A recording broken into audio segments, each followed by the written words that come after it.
নির্বাচনে অনিয়ম কারচুপির অভিযোগে মামলা করতে গিয়ে আদালত প্রাঙ্গণে বেধড়ক মারপিটের শিকার হয়েছেন আলোচিত কন্টেন্ট ক্রিয়েটর আশরাফুল আলম ওরফে হিরো আলম। দুপুরে বগুড়ার চিফ জুডিশিয়াল ম্যাজিস্ট্রেট আদালত চত্বরে এই ঘটনা ঘটে।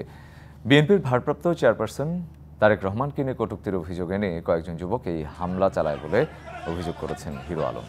এর আগে 2018 সালের সংসদ নির্বাচন ও 2023 সালের উপনির্বাচনের কারচুপির অভিযোগ এনে চিফ জুডিশিয়াল ম্যাজিস্ট্রেট আদালতে মামলা করেন হিরো আলম। মামলায় আওয়ামী লীগের সাধারণ সম্পাদক ওবায়দুল কাদের, সাবেক সিইসি কাজী হাবিবুল আউয়াল সহ 150 জনকে আসামি করেন। মামলার পর সাংবাদিকদের সঙ্গে কথা বলার সময় 8 থেকে 10 জন যুবক তার উপর অতর্কিত হামলা চালায়। এ সময় কান ধরে উঠবসও করানো হয় তাকে। পরে হিরো আলমের সাথে থাকা লোকজন তাকে সরিয়ে নিলে হামলাকারীরা সেখান থেকে চলে যায়।